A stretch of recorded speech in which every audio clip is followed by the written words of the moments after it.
promise I won't let real life intrude any more on this than I have to, but I see you and I have to ask, how's your daughter? And how's your wife and how's the family, but especially your beautiful young daughter, how's she doing? Give us an update, please. Yeah. And then I do have a basketball question, C. She's doing great. She's about 17 pounds right now, so she's a miracle. She's laughing. She's trying to talk as much as she can. As long as you sit there and talk to her, she'll talk to you right back. Yeah, she's breathing on her own, no machines, no nothing. So she's good. Basketball question. You obviously are fully apprised of what happened this year. Some people left, some people came. Right. A lot of people stayed.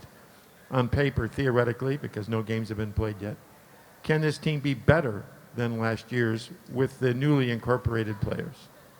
I believe so. We've got so much better defensively. It's almost unreal. And with our size-wise, with adding Jay, Jeff, D. Rose, Isaiah, obviously when he gets back, we're so versatile and we're so deep with depth on our bench. It's pretty remarkable what they did. But again, that's on paper, so we got to see what we can do when everybody gets to camp tomorrow.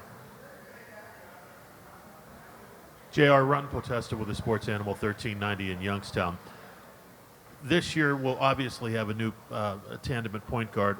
What does D. Rose and when Isaiah Thomas come back after the first of the year, what do they bring to the table that Kyrie might not have brought to the table in the last few years with Cleveland?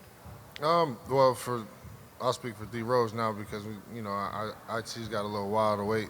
But I mean, D. Rose, he understands the game. He's a willing passer.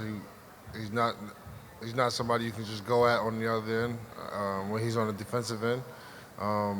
More than anything, I think they want to be here. And at the end of the day, when you got somebody who wants to be somewhere, and that can help obviously tremendously.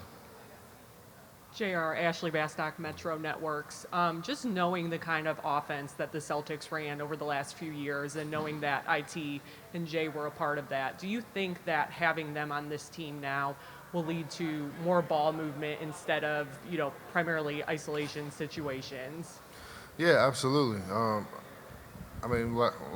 Obviously last year we played ISO ball because of, Kai, that's what he's best at. And Jay's always been playing a team type of style. Isaiah averaged 30 in a team, a team ball type of play with Boston. So with those two guys, the last thing I'm worried about is, the ball not movement. And when people put two on the ball because they're going to have to, and IT and Bron and D. Rose, like I said, they're willing passes, and it's just all about us making the shots now. JR, Scott Sargent, WFNY, right over to your left. You mentioned the depth, you've mentioned the talent that's brought onto this team. There's obviously the potential talks of D-Wade joining. A lot of that would also, with depth, comes a lack of minutes because you have to share that. How do you feel that a lot of these wings being added could potentially impact your minutes on the floor? As long as we win, I don't care, honestly. If anything, it prolongs my career. I don't got to do as much. I ain't got to chase that many defenders around. So instead of me playing 18 years, I can get to 20, 21 years.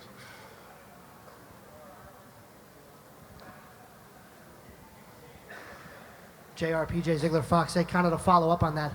How does that change with so much depth, probably the deepest team you guys have had going into training camp, in terms of how you guys play down the stretch and how it kind of maybe takes some pressure off of you guys a little bit?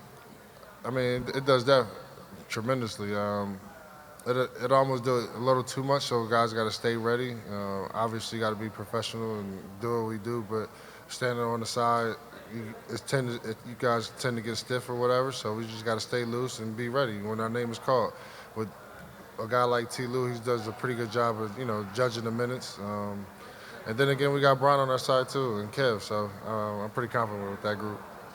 JR, Ben Axelrod, WKYC. You mentioned how long you want to play. I think you're at a point now, you're entering your third season with the Cavs. Whenever your career's over, a lot of people are going to remember you for your time in Cleveland. What is it about this franchise or this city that's just sort of seemed to click with you? For one, from the time I walked through the doors, they accepted me for who I was, and you know, and with that came responsibility for myself to, you know, not let them down, and, you know, put myself in a better situation for, you know, for myself and for the team. The first thing I thought of when I got here was this team could win a championship. The second thing I thought was this team can't win a championship, me doing the things I was doing. So when I put that into perspective, my mind and my body just took over. And being around the championship guys, being around James Jones, Mike Miller, Brian, obviously, K-Love, Kai, Shump came with me. Being around so many good group of guys who had that same goal, I couldn't be selfish in that aspect. You mentioned LeBron. We just saw him up here a little bit ago. Something about him seems reinvigorated. He even said that. What's he been like this summer? A jerk. Honestly, he's a jerk because he calls me at 6:30 in the morning and asks me what I'm doing. Obviously, I'm asleep. Only you wake up at the crack of dawn and go work out. So he's been a jerk, you know. He's a great guy, but honestly, he gives me that determination to be better, honestly. And that's all you can really ask. I mean, obviously he's a great person and a great guy, and he'll give you the shirt off his back. But when the best player in the world can be in the gym at 6 a.m. and I'm looking like, man, it's 7:30, I can't get up. Like, no, yes, you can. If he could be in the gym, I could be in the gym. And he just gives you that determination to be better every day. Marla Ridenour, Akron Beacon Journal. Just one more thing on that, though. Can you tell by his demeanor, not just the fact that he's getting up early, that something has changed? Me personally, I can, but a lot of people wouldn't because that's just who he is. He's a pretty outspoken guy, I would say. He doesn't really hold too much on his shoulders, but you can, from myself and my point of view, from being around him for the last 3 years, pretty much every day, I could see the difference.